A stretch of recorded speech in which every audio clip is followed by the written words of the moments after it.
Hey guys, sixth video on taxonomy and evolution. We're going to talk kind of about a couple of the topics of Darwin's theory. One's adaptation, the next one I will talk about natural selection.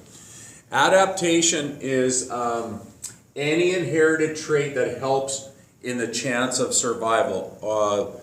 There's a saying in the business world, adapt or die, and that happens in the animal world. When things change on the earth, organisms that are adapted to the new changes to the environment, they survive. And the ones that are not able to adapt to that new environment, they go extinct. That's why extinction is such a common thing in the animal world. And we know that about 99% of all organisms that have ever lived on Earth have gone extinct. So you have to be able to adapt.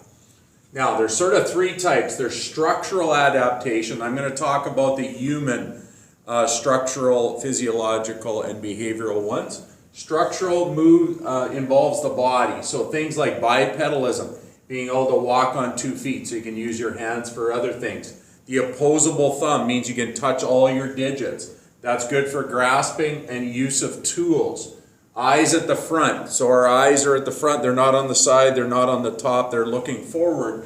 That gives us binocular vision. That means we can track and see. We also see in about 1 million shades of color, where other organisms see mostly in black, gray, and white. So those are structural adaptations for us. Physiological, these are chemicals in the body that help survive. So for us, the different types of digestive enzymes you learned about in grade 11, that allows us to have a mixed diet. We can have meat, we can have carbs, we can have fats, we can have pretty much anything. All right, we have adrenaline, which we call the fight or flight hormone. When there's times of danger or fear, adrenaline ramps up, makes our muscles work faster, makes our decision making quicker. We tend to either fight back if we think we can win that battle, or run. All right, that's why they call it fight or flight. Thing like mucus in our nose and in our airway helps to trap pathogens. Like bacteria and viruses, and then we can cough them up before they get into the body and make us sick. And lastly, behavioral. These are actions, or things that are learned over time within a species. Think about caveman day, learning how to hunt, using groups.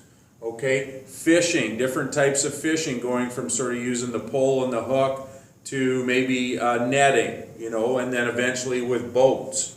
Building homes, starting out sort of using caves and building little temporary structures to, big solid homes later on.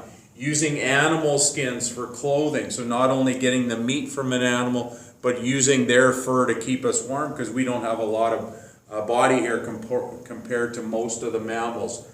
Learning how to farm, planting seeds to get trees, to get fruit off of them, or regular crops. Migration, following animals so you can use those animals for food and for warmth. Okay, those are adaptations. Take care.